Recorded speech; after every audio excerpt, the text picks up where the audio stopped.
Good morning বন্ধুরা, welcome back to my channel Riya ভদ্র সরকার। সবাই কেমন আছো? আশা করি সবাই ভালো আছো, আর আমরাও ভালো আছি। তো দেখতেই পাচ্ছো সকাল সকাল কি প্রচণ্ড কুয়াশা পড়েছে। কালকের থেকেই ঠান্ডাটা বেশি।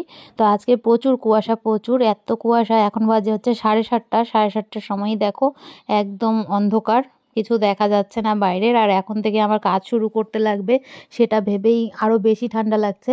আর আমি মাত্র ঘুম থেকে উঠলাম, আর এখন যেতে হবে রান্নাঘরে কাজটা সেরে মেয়েকে নিয়ে যেতে হবে এক্সাম দিতে। আর এদিকে দেখো মেয়েকে ঢুকিয়ে দিয়ে স্কুলে চলে আসলাম হচ্ছে কাকার যে জায়গাটা দেখিয়েছিলাম তোমাদেরকে এর আগে, যে খুঁটি পূজা হচ্ছে। তো দেখো কাকার ঘরবাড়িও কিন্তু করা শুরু হয়ে গেছে, আর প্রায় কমপ্লিটই, মানে কিছুদিনের মধ্যে কমপ্লিট হয়ে যাবে। তাড়াতাড়ি করেই করছে আর কি, বেশি দিন আর টাইম লাগবে না, মোটামুটি আর কিছুদিনের মধ্যেই কমপ্লিট হয়ে যাবে। আর দেখতেই পারছো ঘরগুলো বেশ বড়সড়ই হয়েছে, আর ভালোই হচ্ছে আর কি ঘর। সব কিছু অ্যাটাচ করেই করছে, আর অনেকগুলো মিস্ত্রি একবারে কাজ করছে, তার জন্যই তাড়াতাড়ি কমপ্লিট হয়ে যাবে। কাকা বলছিল কদিন থেকে যে এসে দেখে যাস। তো এর আগে একদিন এসেছিলাম, তখন কাকা ছিল না। তো আজকে আবার মেয়েকে এক্সামে ঢুকিয়ে দিয়ে চলে আসলাম, দেখি না যে কাকা আছে এখানে।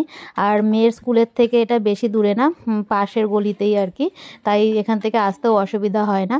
আর কাকার ওখান থেকে তারপর চলে আসলাম আবার মেয়ের স্কুলে। মেয়ের এই কিছুক্ষণের মধ্যে ছুটি হয়ে যাবে, আজকে 1টা পর্যন্ত পরীক্ষা। তো আজকে 1টার সময় ছুটি হবে, এখন বাজে 1:45। স্কুল থেকে মেয়েকে বাড়ি নিয়ে যাওয়ার সময় দেখি পিসির বাড়ির সামনে র্যাকেট খেলা হচ্ছে, বাচ্চাগুলো খেলছে, তাই ভাবলাম যে আমরাও একটু খেলে যাই।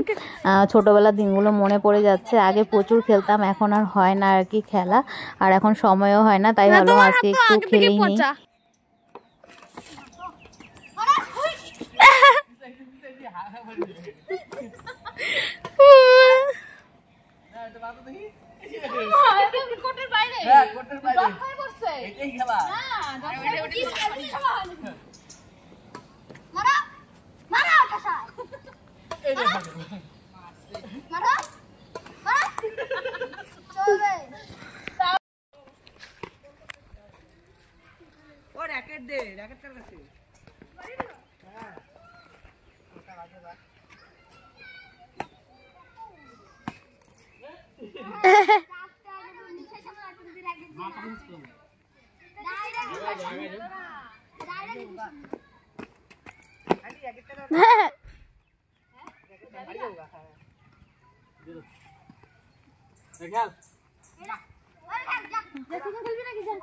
খেলাধুলা শেষ করে তারপর বাড়িতে এসে খাওয়া দাওয়া করে ঘুমিয়েছিলাম। তারপর সন্ধ্যাবেলা চলে আসলাম এক দিদার বাড়িতে, এখানে কালী পুজো হচ্ছিল, নেমন্তন্ন ছিল, তো এখানে চলে এসেছি। তারপর এখানে কিছুক্ষণ পুজো দেখবো, এরপর প্রসাদ টসাদ খেয়ে বাড়ি চলে যাব, কারণ মেয়ের আবার পড়া আছে। তো চলো আজকের ভিডিও এখানে শেষ করছি, দেখা হচ্ছে কালকে নতুন একটি ভিডিও।